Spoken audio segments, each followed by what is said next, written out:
So the Heat, they weren't able to finish the job yesterday, but they're still up 3-1 in this series. It's in a good spot. Throw the old stat out the window. Oh my God. That's not how that works, man. You don't get to get rid of the old stat when you had the old stat in hand when you've never lost in that spot. That's not how that works. Well, look, when they take the court tomorrow night, what will the series score be? It'll be 3-1. That's all that's. But it's ignoring the fact that they were ever up 3-0, which is the original stat to begin with, boxed in. It doesn't matter now. It does, though. That's ridiculous. Just because they won the most recent game in this 3-1 series doesn't mean their chances of coming back from 3-1 are any worse because of what they did. But here's what's ridiculous about your thinking. Okay, so you're telling me you would feel better if they took a 3-1 series lead with winning yesterday. We would be coming in today slathered in chili sauce. We would not be wearing pants, and we would be feeling great. And you would think to yourself, 3-1. I mean, it's happened before, but it ain't happening now. No, I would still feel cautious. I would still be feel cautious. You would not be. You would not be in this. You would not be in this danger mode that you're in right now. I would be warning people, just like I am now, not to count their chickens. We're not counting our chickens. We're not counting our. That's what they did yesterday. Yesterday was a complete counting chickens game. All right, they went into that game. They were like, if I was the Heat, I'd be a little freaked out too. You know, like there has to be. You know, I know that they've had like this.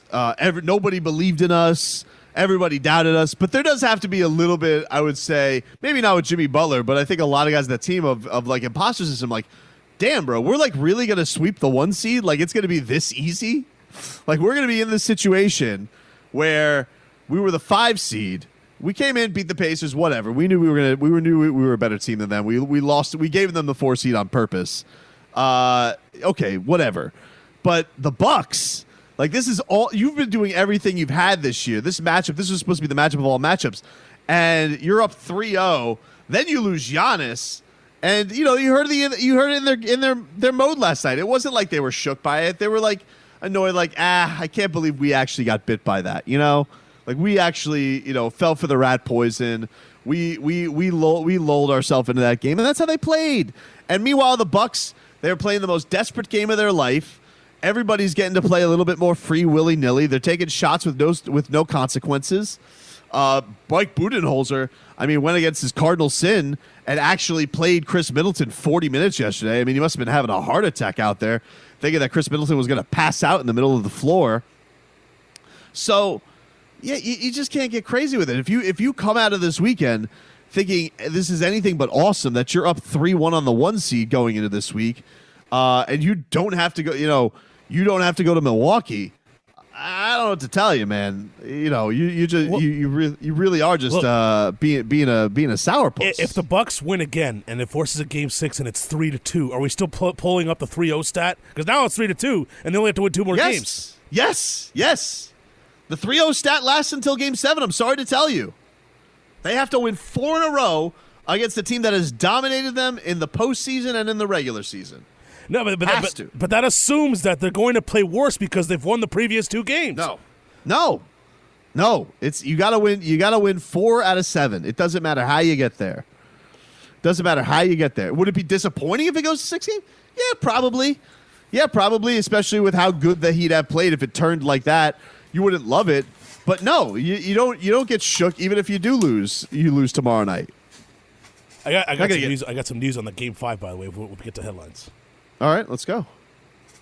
This is WAXYAM South Miami and WSFS-FM HD2 Miramar, a radio.com sports station. Which is brought to you by the Orion Fuels and Downstairs Convenience. Convenience stores. Truly steps beyond convenient. So normally Vegas would wait to put on a line before they know about the status of Giannis, of whether he's going to play or not. But they already put on a line for Game 5. And based on the line, the Heat have come out as 3.5-point favorites for tomorrow night, which I think Vegas feels like Giannis isn't going to play. I think he is going to play. Woj was saying that he was trying to play last night. Like he was demanding the trainers tape him up. Like I think he is going to play. Well, if you feel like he's going to play, then you might want to take the Bucks plus the 3.5. I'm just saying. No, I think you've been taking the Bucks every game. Good. Put Giannis Antetokounmpo out there. The Heat have been fine against him. I know. I would think that the Heat would be better off if he plays, especially if he's going to be playing hurt. I think they're better off either way. They're better. They're going to win this series whether Giannis plays or whether he doesn't play. I'm telling you. I'm not shook about that at all. Like they think that it would be one thing if you thought like Giannis hasn't played this entire it would almost like you remember the series the Heat had a couple years back where Joel Embiid didn't play early on for the Sixers and then he came in like game 3. You know, like and I think it was 1-1 early on, and then the Heat and then he came in and it was even worse for the Heat, even though it was really Ilyasova and Marco Bellinelli. Like it'd be one thing if you told it'd be one thing if you told me, hey, Giannis hasn't played this series. You were up 3-0, then they won a game, and now he's coming back, and Daddy's coming to play. But he's played this series. They had an epic fourth quarter collapse where they got outscored 40-13, and Giannis Antetokounmpo was out there. And the thing that's funny about it is Reggie Miller was out here ready to crank up the excuse machine for Giannis. Kevin, doesn't look right. Doesn't look right out there. And meanwhile, Giannis is telling you after the game, I could have played more than the 35 minutes that I played. Which is hilarious because Mark Jackson was calling him out after the game during the game yesterday, where people are getting mad at Budenholzer, and Giannis was out here dominating. He was looking like a mix between Hakeem Olajuwon and Kobe Bryant.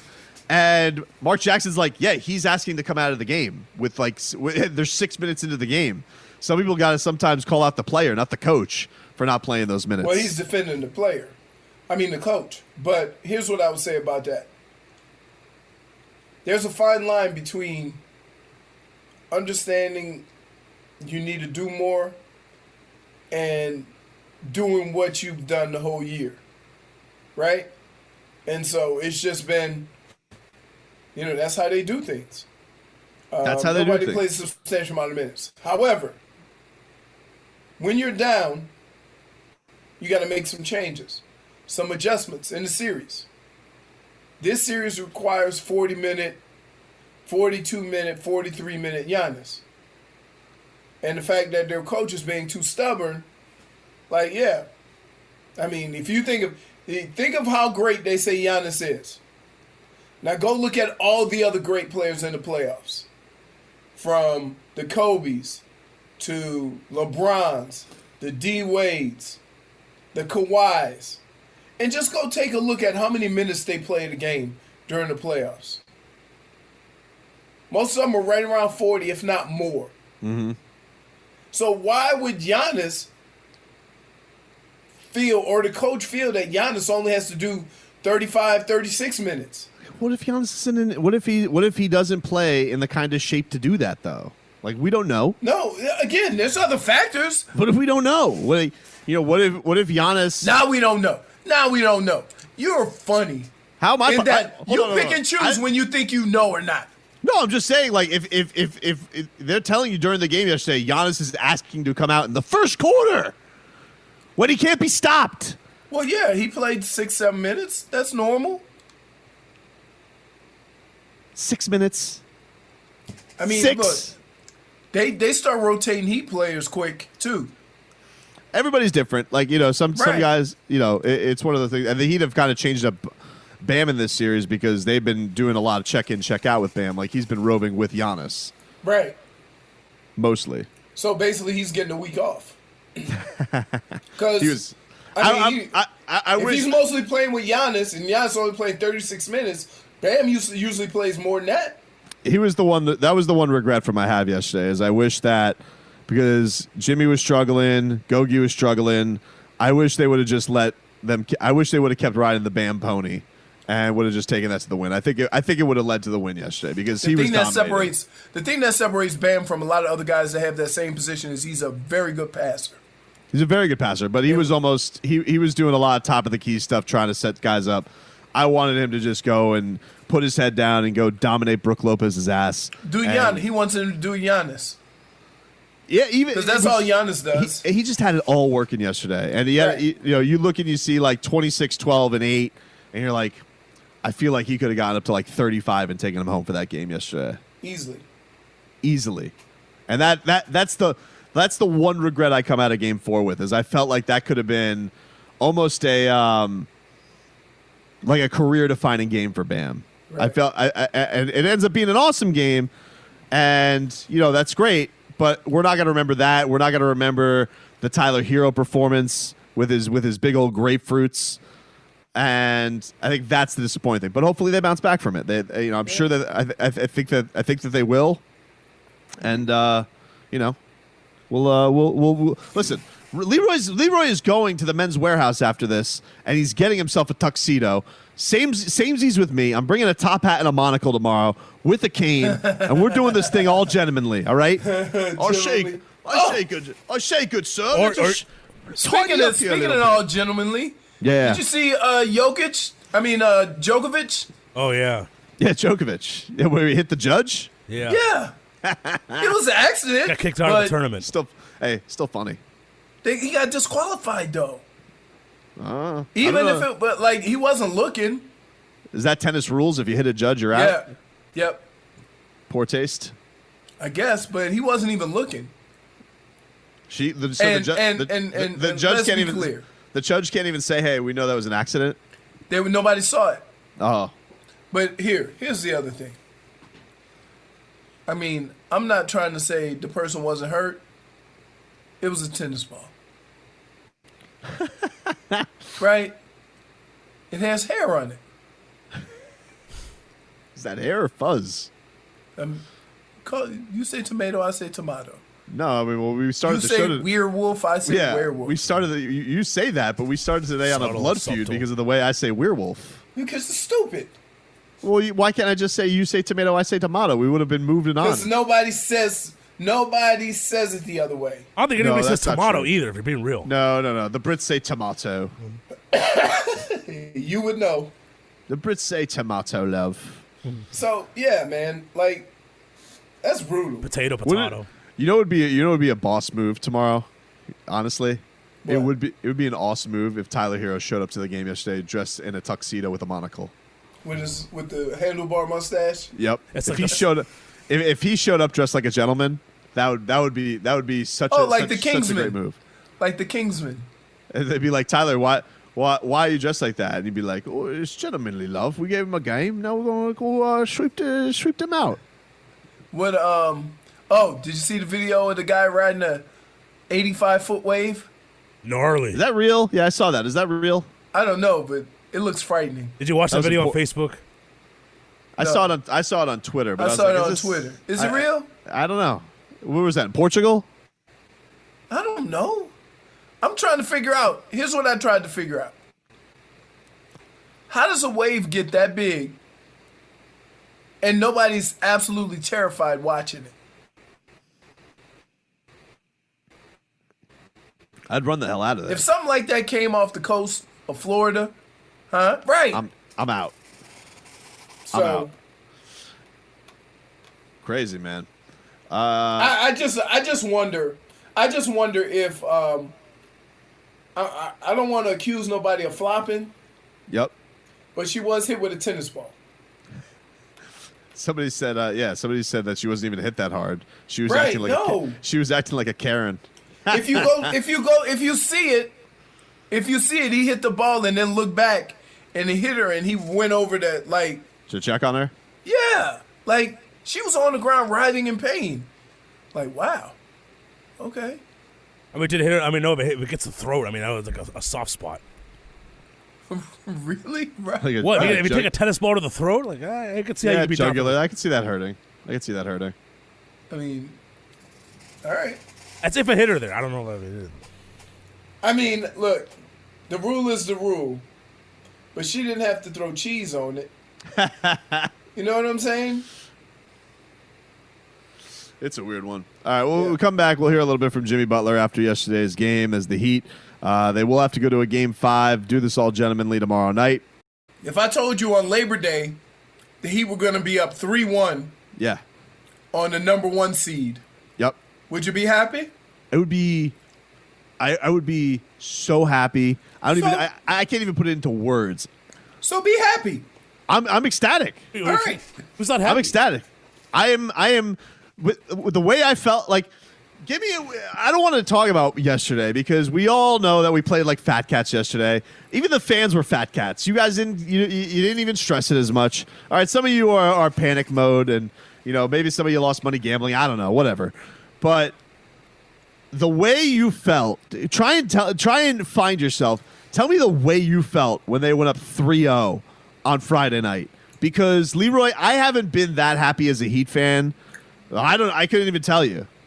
Maybe Dwayne Wade's game winner against the Warriors that gave me that night of jubilation. Like, because I remember having the feeling like I don't know if I'm ever going to get one of those again. But as far as like the stakes and them getting that win, maybe purple shirt guy game. I don't know. Oh god, maybe purple shirt guy game. Yeah, that's the best. They started the playoffs 7-0, up 3-0 on the 1 seed. I mean, come on. What are we talking about here? You know what I would say? I wouldn't even say yesterday was a fat cat syndrome game. I would say more importantly, there wasn't anybody that was really hot for the Heat. So it was always going to be a grinded out game, and the Bucks got a little hot at the end. That's it. Happens. I mean, they could have defended Middleton better on that last, Their play in defense overtime. stunk. Yeah, the Heat's defense wasn't great yesterday. But look, you had to go defend a completely different game, Robbie. Like the entire series philosophy has build a wall around Giannis, make other people beat you, and those other guys have been going to these situations cold because they haven't been asked to take over. Again, I'm also am not the guy that says we need to come up with a defensive scheme to stop Lopez from shooting threes. I'm not doing it. I'm not doing it. You just got to prevent the 3-point shot. Doesn't matter who's shooting them. They're all. I mean, making we can just take the D and move it from Giannis to Middleton, right? Well, Middleton's not going to prepare for that. Middleton's Get a the jump ball shooter. out of his hands, but there's no way in hell I'm saying. There was, that was a funny thing though. They didn't really put the shutdown mode on Middleton. Like they threw Jay Crowder on him, but it wasn't like, Jimmy went and said like, I'm going to go stop Chris Middleton right now. There wasn't that kind of takeover. It was again, like I just felt like the Heat played that game thinking they're going to pull this one out, and they almost did. They almost did. I would say this. Look. And by the way, some bad calls went their way. I'm not going to complain about it. I'm not going to go true loss, not a true loss, because you shouldn't lose a game with no Giannis. All right? So I'm not going to do that. Yeah, but also won a game with no time on the clock. That Jimmy Butler foul that they didn't. that was that. Listen, you're not gonna have me sitting here thanking the referees when they did what they did to Gogi. Ridiculous. But it is a little stupid. Like, how stupid is the rule where Jimmy Butler gets fouled? He gets hacked, Leroy, and the ball goes out of his hands, and they have to go review it, and they say, well, the ball's off Jimmy Butler's hands. We got to ignore the foul. That's a stupid rule. Now, why? Like, couldn't Spoelstra challenge that after the review? Because he's not challenging the out of bounds. He's challenging to see if there was a foul. I don't think you could do that. I think you can only challenge if there's a call or no call. Like, I don't think you can ask for a call that was not called at all, Robbie. On Jimmy. No. Like, you can only do it if there is a call or no call. So, for example, you could if they called an offensive Jimmy, exactly, right? Then you can have it reversed. That was the one tactical thing I had a gripe with Spo yesterday. It wasn't, and I know people were upset that he didn't call didn't challenge the Goron play at the end of regulation. The one I thought he shouldn't have challenged was the Bam foul on Brook. Even though Brook Lopez and his stupid ostrich face, he's allowed to kick out those stupid ostrich legs of his every time that he takes a three. We all saw Bam touch him on the wrist. I didn't think it was even worth challenging, and that cost you a timeout. And it would have been huge if you would have had at least that last opportunity. You would have been able to advance the ball. That would have been big for you in that situation. Not saying you win, not saying you come out of there with the sweep, but I didn't feel the challenge was worth it. That's why coaches don't listen to players, right? Because it was clear as day. I thought it was clear as day. Yeah, and the game before that, Middleton was circling the wagon every time he got touched. Right. No. And Spo, and this is a thing that, maybe as a coach, Spo does have to get a little bit more I don't know if I want to say with the times because he's young, but he has to just kind of accept the reality of the sport, which is, look, the review's here, the challenge is here, and he has said many times how much he hates the challenge. He thinks it's garbage, thinks it slows it down. Right. But I think that could almost put you into a mode of, you're taking it at the wrong time. Like, for example, that happened the game beforehand. He ended up using the challenge like 3 seconds into the game on another Brook Lopez 3. And I'm like, hey, all right, we get it. Look, Brook Lopez, he kicks his legs out. They're not going to call it. All right, he looks like a windsock out there, and he's got his body going all over the place while he shoots threes. Like, they're not going to call it. So he looks like the windsock for the Joel Embiid commercial. Yeah. With the blocks. So, that would be my own, that's my only like gripe from the game yesterday as far as like tactical stuff that went down. But I'm not blaming the game on referees' reviews. Don't lose the game where Giannis Antetokounmpo leaves. Listen, the game, we act like the Heat blew it. The game went into overtime. Yeah. So the opportunity was there. I mean, they did have an 8-point lead in the fourth quarter, then the Bucks went on a 12-0 run. They did. The offense dried up. That's why I'm saying, like, I don't want to sit here and gripe about calls. Like Robbie said, they had a lead. The offense got swallowed up, and couldn't come out with it. Now, like I said, put on your Tuesday best, act like gentlemen, and go daintily sweep their ass right out of the playoffs. Because that's what gentlemen do. All right. I hope we don't have to go to Brandsmart and get a third TV for Thursday. We're not going to need a third TV. What do we have? What the hell is happening on Thursday? Why do we need 3 TVs? Well, you got the Canes and UAB. You Okay. got the Texans and the Chiefs, the opener, and you're probably going to have Game 6 of the Heat and Bucks. Texans Chiefs is going to have to take a hike for me. I'm going to tell you. If the Heat are in a situation where they have to win Game 6, I'm not focused on the NFL. I'm sorry. Oh, wow. Sorry. Really? Sorry. Really? Yeah, sorry. No. All right. No. I'll catch you in, I'll catch you in the fourth quarter or something like that, or catch the highlights, But no. Got to see the Canes. If the Canes are blowing them out, maybe I'll get a little peeksy poo at Mahomes versus Deshaun Watson, but it's the Canes, dude. Like, I can't get too cocky yet. I got to see what we got, See the boys out there. All right. Conference USA, big nemesis. We got the turnover chain, we got the touchdown rings, and now we got the touchdown crown all debuting this week. So I gotta see how all these things play out. I gotta go to Party City. I gotta make a crown with some orange and green on it.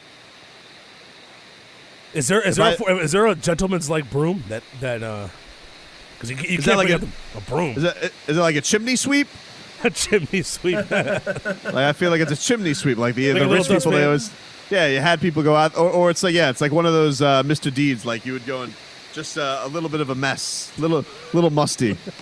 We call it a dust buster. Just a little cleanup. Most of the job is done, but we left a little spot over there. Hey, can you go pick that up? That's what we got coming up tomorrow night. Dude, I mean, they are, but this is crazy. They're a win away from the Eastern Conference Finals. I know. We're also 3 losses away from going home. No, Robbie, that's a lot of steps, okay? A win away from the Eastern Conference Finals, not 3 losses from going home. Those are not the same. Jeez. Look, every game's gonna be every game, at least spread wise, is gonna be close. Like if Giannis comes back, the Bucks might be favored in the last 3 games. What was the spread in the fourth quarter when the Heat outscored them 40-13? Let me know what the spread was there, because with Jimmy Butler, he's gonna turn into playoff Jimmy like a werewolf, and he's gonna take over. Stop it. Nope. What's not gonna wrong stop with it. you? That's how you Look, say it. I know a lot of people don't believe in momentum, but for the Bucks to not have Giannis and to win that game off of Middleton's heroics, like it's an uplifting, feel-good win, and they're probably feeling house money. Game 5, they got nothing to lose. They're going to be playing free and easy. Nobody had more momentum in the bubble than Damian Lillard, and they came and won Game 1 against the Lakers, and we're all like, "Here we go!" And they got their ass kicked. They got Like, come Whiteside. on. Well, that's fair. Listen, boxed in on that one, I guess. So if you have Whiteside, that just ends all arguments. Yes, Whiteside. You can't carry momentum with Whiteside. You've been bombed. Somebody just them things say we got shooters. Texter writes in, I thought the Goran charge should have been attempted. We were up one. God sidestepped to avoid contact. I thought that was a pretty clear foul on Goran. I didn't think he beat him there, so that's just me. And I don't know. on the Heat, after that, the game was tied. They called a timeout to move the ball, advance the ball to half court. They had another timeout to use if they didn't get the right inbounds play. And sure enough, they inbounded to Goran, tough shot in the corner, and it hit it wedged the rim. Yeah. Yeah. They should have called another timeout there. Except a better play. And that was on the heels of Baby Goat, who couldn't hit water if he fell out of a boat. Then all of a sudden he turned into I don't know what. Ice water. He does not care. That kid does not care. I mean, it did answer the question, why was he in the game as opposed to Duncan, who was playing well? Then he did hit some big shots at the end. I mean, honestly, I think at that point the question, because I would say Goran probably played his worst game of the series. You could have argued why not just have Jimmy be your point guard there and have Tyler and Duncan just because Goran wasn't having a great game. But what are you're going to take out Goran Dragic the way he's played these playoffs? Come on. And what they did take out Bam, but it put Duncan in the last minute in regulation. I thought, in a tie game, you want to have Bam at there, maybe play at the rim. I agree with that. They were clearly going. They thought that their best opportunity, but I think probably Robbie, when you're as good a shooting team as the Miami Heat are, and that's where your best opportunities have been in the series to score, and they weren't getting anything at the rim. You're probably thinking in a scenario where you have very little time. Well, we're good at shooting threes anyway, so why don't we just go get the shot we're good at? Because it's going to be there for us, right? Wouldn't that make sense if you're a coach? Yeah. And you have time for a catch, so you don't really have to throw it at the rim, too. But, I mean, it would have been ideal if he was in the game. Texter writes in, who's got that fan turned on? That's Leroy. It's cooling off his. It's cool. That's you. Cooling off your hot takes. Is that the cure for your drag weed? Just have the fan just blowing in there?